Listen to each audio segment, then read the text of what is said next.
Okay, so I figure I'd give you an update ever since Monday. That's when everything started happening. Yeah, Monday, Friday was when everything was kind of crazy, and Monday was when my body finally had to deal with the demon. What do you mean by the demon, Jillian? Well, all types of bacteria, viruses, infection. I don't care what it is. Anything that makes you feel like you're in pain or you're trying to push something out, that's your body trying to release the demons. And what people do is they try to stop that. People do is they trap the demons in their body. But no, since I have a technique that is surefire, for at least for me, I don't allow any demon to stay in my body too long. But it does take up residence. Once I figure out that I allowed the demon in my body, what is that demon? It's these crazy bacteria that we get from different places. It could be something we already hold inside, or it could be something we pick up from just a change in another person or in your animal, or a change in the atmosphere, or any excessive elements that you've been exposed to. And it could be a chemical exposure, or it could be a microbial exposure. It could be any kind of exposure that your body isn't used to. And so then it takes up residence and it tries to inhabit the body. And when you're in pain and when you're dealing with symptoms, I don't care what it is, that's your body trying to release the demons. And what people do is they mischaracterize those symptoms and they trap the demon inside. But no, this week was, I would say, my body releasing that demon. This whole week was feeding my body all food, not turning to anything in the medical or holistic or any kind of remedial remedy type of thing. And I faced that demon head on. I mean, it wasn't easy dealing with the stiff neck. Now, the meninges area, where it's like where your brain and your spinal column meet, and then there's definitely an entrance point into your spine, and then all the other points in between out that work from the spine, and then there's an entrance into your brain and inflammation. And that's when I experienced all my rogue bacteria that were waking up. And so that's why I had all the headaches the last couple years. I don't have headaches anymore. Even this last time, being exposed to an aggressive bacteria that I probably caught from my dog on her way out the door, only was able to take up residence in the rest of my body, but it never entered into my, I guess you call it the blood-brain barrier. It never transferred through my blood-brain barrier. I have an excellent immune system. And the only thing that was affected was my limbs and my joints. And then, of course, feeling the stiff neck and feeling the inflammation, which is the body's natural processes to fight off infection. And so what did I do to help my body? I ate a bunch of cabbage this week. And I mean, I ate cabbage. And I ate every food I can when I was feeling in pain. And so that's how you fight disease when you think about it. And yeah, pooping a lot more often every time you are in pain is what's going to help you release those demons. Not doing a bunch of waterfalls, not, taking a bunch of remedies or using anything that's like an accoutrement or an instrument or an energy, frequency. No, you find ways to release those demons like I mentioned in my book, that if you have that ability, you have that range of motion to do it, then you do it. Some people don't, so they have to use, certain gadgets, and I understand that. But in reality, down the road, you want to be able to do things naturally, digitally, and all that stuff. And I mean by using your fingers and using your breathing, like breathing deeply type of thing, coughing, sneezing, blowing your nose, finding ways to leverage your ability to push the demons out. And that's really how this is going to work for people and in the long run, because all the remedies and the surgeries and the pills and the supplements and all the accoutrements that you find out there as a remedy, as a temporary, like I said, is temporary. It is not something that you're going to want to stay on for indefinitely. You have to train your body how to release, and you have to understand how to use the five senses. Okay. And so I noticed that, all of my systems are stronger in release, and sometimes you have to help it out. And it doesn't mean that you're using J juice or you're using some kind of supplement or detox or anything. No, there's ways you can help your body release those demons, but you have to train it to do that. Every single cell in your body is trainable. Everything in your body, mind, and spirit can be trainable. It can develop a routine. It can learn things. Okay, if you can learn certain things, even if it's just something dumb like don't walk into a wall because it's going to hurt, that your body will learn not to walk into a fucking wall. Your body can learn how to release demons once you figure out how to strategically do it. Your body will learn so many things if you train it, but you have to give time to it, just like training an animal. Just like teaching your animal how to go outside or how to play fetch, okay? And so this last week was train my body to really get the demons released, and it did. And I'll tell you, there was a swelling. Like my husband, when he came home, he felt there was swelling back here. Like it happened maybe about a year or so ago when I had a bump on the back of my neck. That was the inflammation that was triggered because of the bacterial infection. And infection is possession. That's what demon possession is. It's infection. Every single cancer, disease, chronic illness, autoimmune disorder, pain, I don't care what it is an infection of sorts. And that's where all the allegory get possession. That's where all the ghost stories and all the things from the churches when it comes to demon possession, when it comes to, the good versus evil, that's all has to do with infection. Everything in politics, religion, and science is how infection influences people and how they respond to it and how they even describe it or characterize it.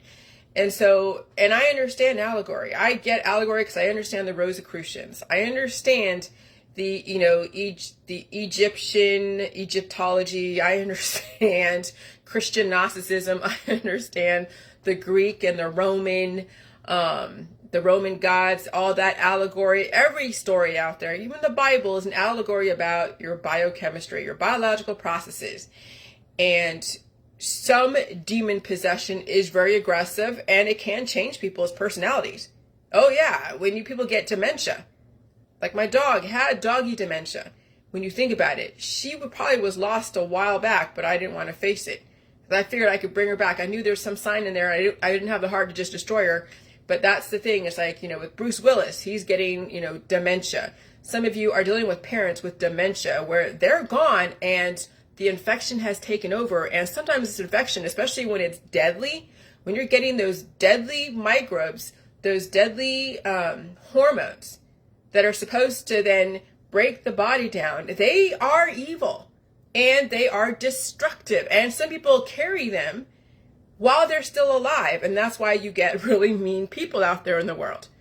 That even though they were never diagnosed as dementia, the way they go about doing things is extremely abusive and borderline evil when you think about how they go about getting their point across. And so yeah, sometimes the destructive hormones in people's bodies that are taking them down notch by notch. That's why you can't really take people's pain away, because you don't know if they're really at the end of the line.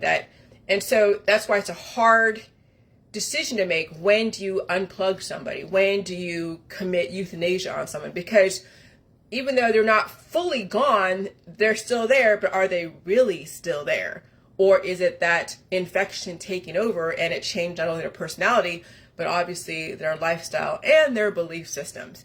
And so that's one of the things with humanity, is that we don't take away lives unless it is sanctioned by the medical system or the veterinary system. And when you have to turn to the medical system or the veterinary system, you are taking away percentages of somebody's personality, their body, their mind, and their spirit, until at some point down the road, they will be unrecognizable. And that's what people are facing. They're facing watching their friends and their family who are terminal losing their life force, losing their personality. And that's hard to watch. That's freaking insane to watch.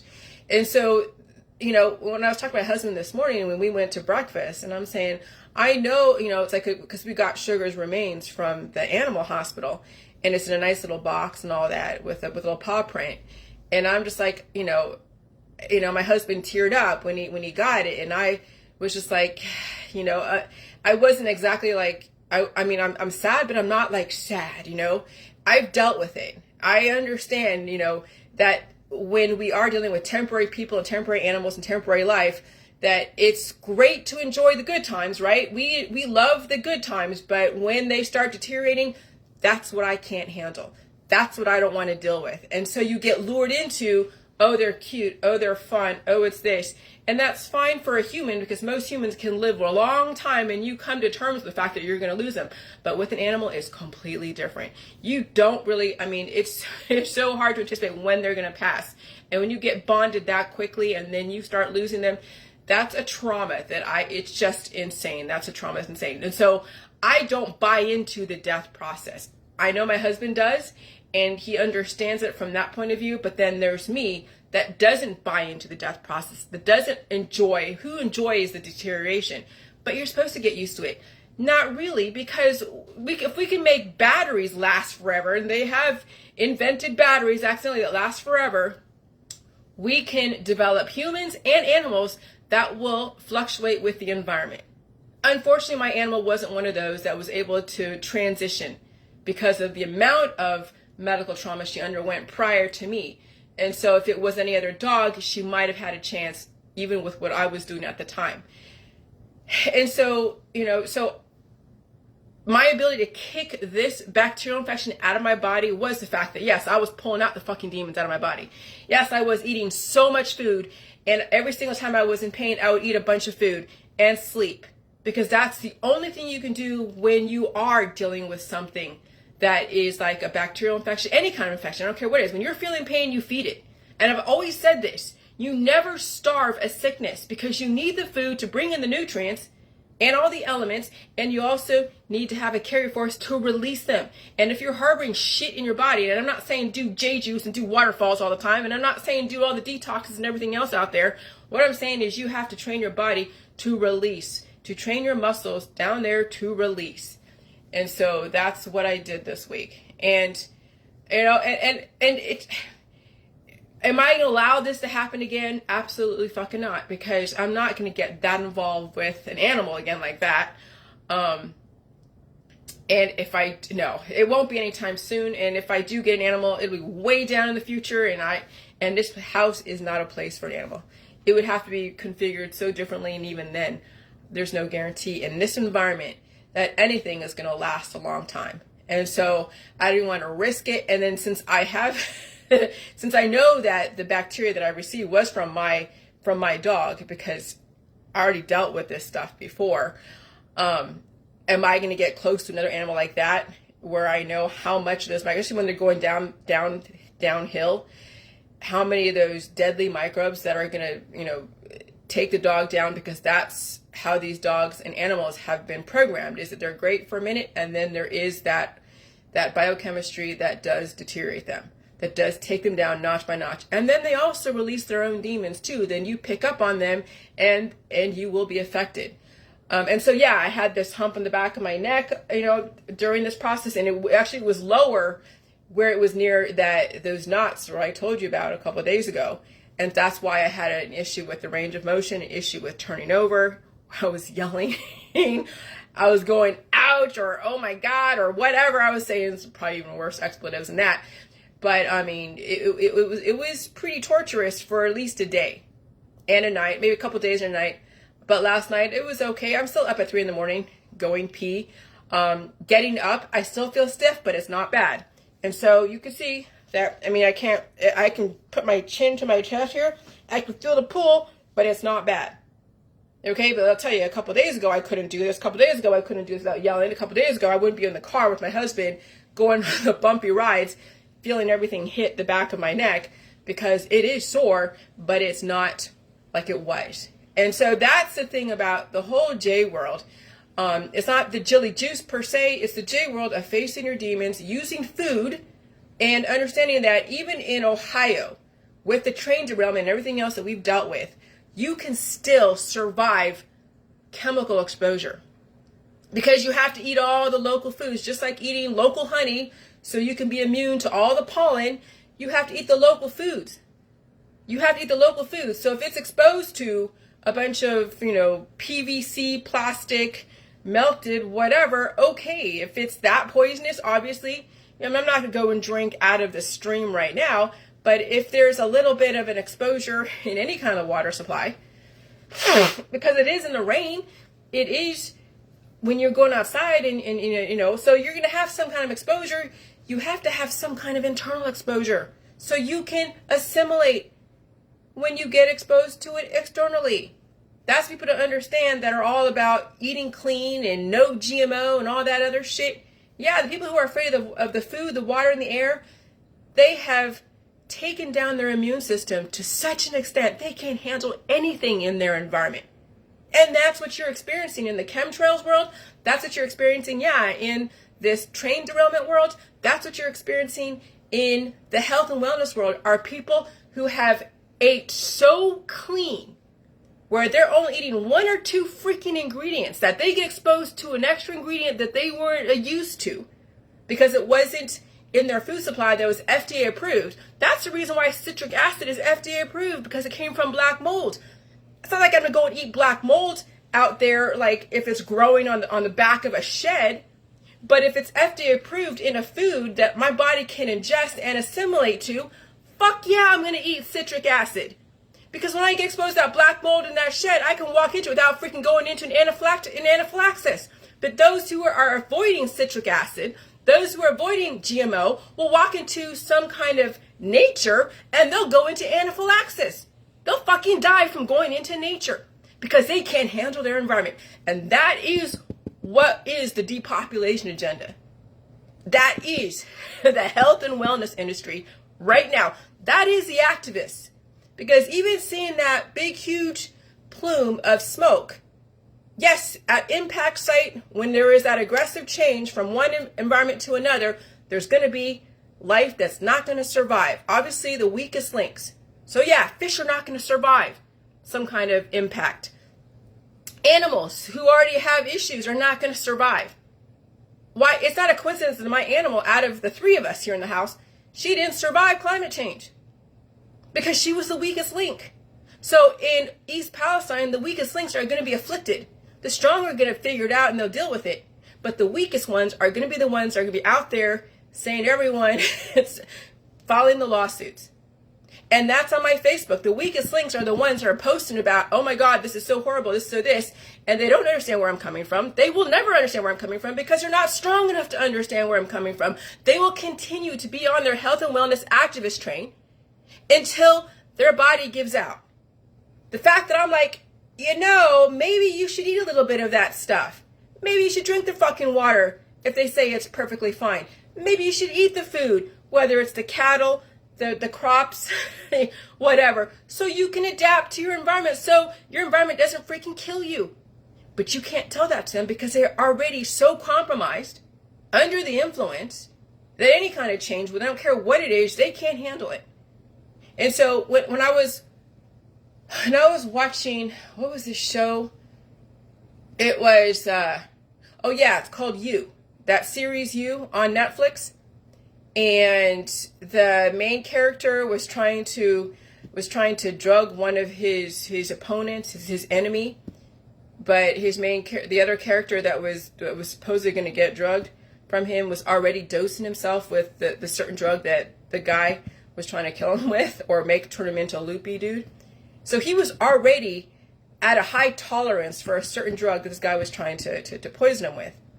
And so when this guy was poisoning him, it didn't affect him because he was already dosed. He was already conditioned to deal with that drug. He was already conditioned to deal with that drug, with that element, with that chemical. So it didn't affect him. That's the thing that you have to understand. You have to be exposed to the things that are in your environment. You have to eat it in small doses.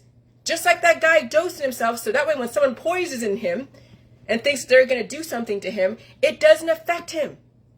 But when you take away all of your GMO and you're eating organic and eating clean, you have lowered your immunity. And so when you think about the last 20 years of people being so afraid of GMO and chemicals and this and that, on count chemicals and count this and count that, and then they have something like an accident like that, you think they're going to fucking survive? No, they'll be scared shitless and they'll be like, oh my God, I gotta go sue. I gotta go and blame. I gotta go be afraid of walking anywhere. That's how you're going to be destroyed, is because you haven't conditioned yourself to deal with anything like a chemical that is in small doses, because you already eat organic. You already eat clean. And so, yeah, you won't survive something like that. Because I'm telling you, people are still alive in East Palestine. They're still alive. Okay, so they might have some kind of crazy disease, but that's mean your body's evolving. I survived my dog's exposure, or whatever exposure from that situation, but the elements diluted, just like Chernobyl. People were still living in Chernobyl when it happened. They had people still living in that area when Chernobyl exploded. And they were robust freaking people.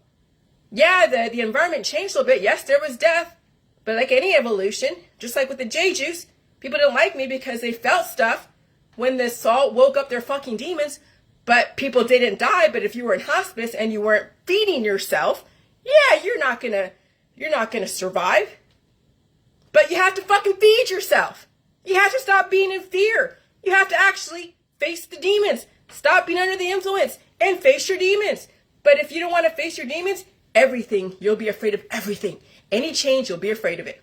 And then, of course, you'll infect other people with the fear. And I understand that. Infection is infection. You can infect people with fear, infect people with life, infect people with hope, infect people with strength. You can choose how you want to infect the population. But I choose to infect strength in the population. Not fear, but I will fall into it for a minute because it's new. But then, remember, logic will always supersede any kind of emotional fear. But yeah, that's the first emotional reaction when you see something that's like, holy shit. And then you have to think about, oh, hold on a second. This is not deadly as you think. It is. Yeah, it'll be deadly to people who are young. It'll be deadly to people who are elderly. It'll be deadly to people who are compromised. But I told you how to survive this if you can deal with the techniques that I've been putting out there. Not only eating all food, pulling out the poop, resting, and facing your demons, facing the pain, not trying to anesthetize yourself with anything. I don't care what it is. Though, if that is your modus operandi, is to anesthetize yourself, then you won't know the difference. You won't have what it takes to deal with pain because you keep disabling your body's defense systems. And so, yeah, cannabis and all the different painkillers out there disable people's immune system, disables their defenses. And so then of course, they're going to be in fear because they've already done it to themselves. They've already disabled their immune system. And so when you've already done stuff to yourself, then why should you be scared when you've already just kept destroying yourself with all the herbal remedies and the extracts and the painkillers and the surgeries? You've done it to yourself.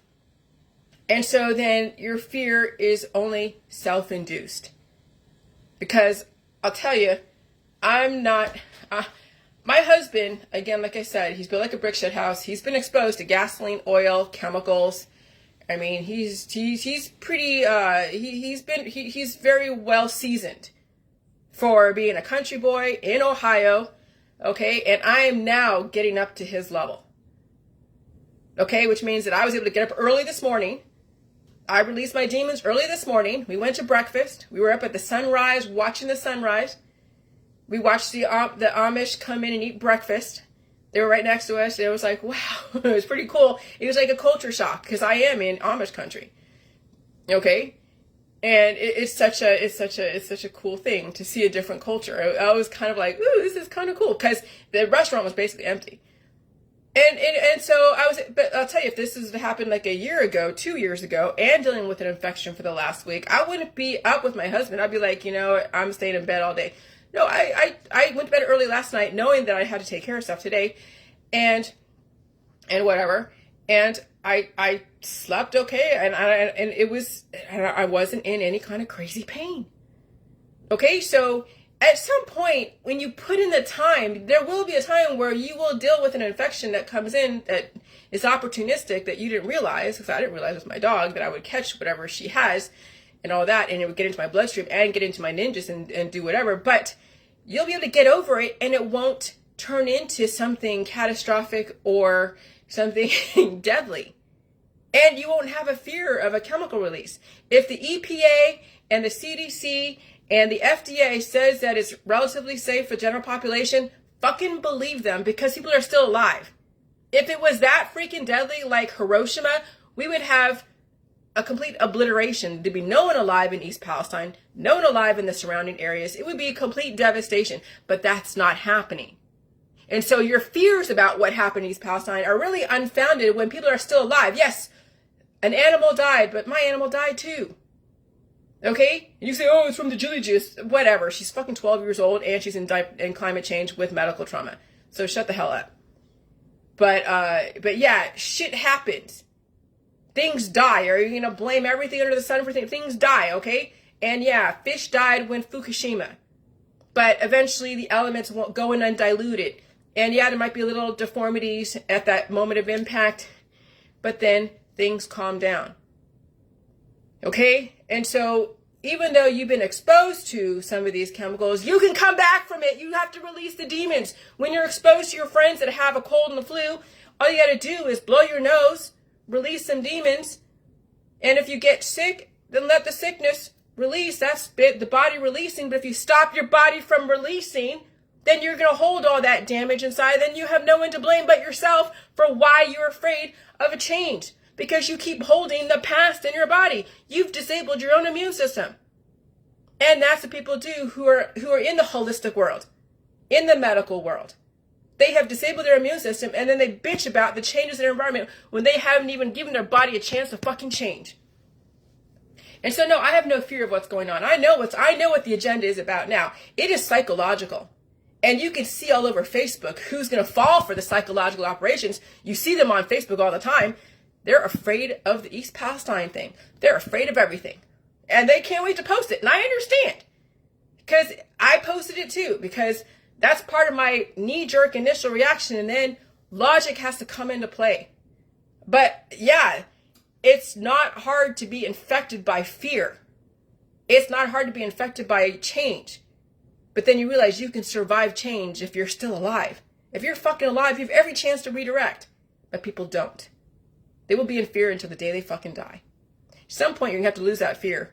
And you're going to have to fight for yourself. If you can't, then all of your activism, all of your fear is unwarranted and won't do shit for you or anyone else around you. Bye.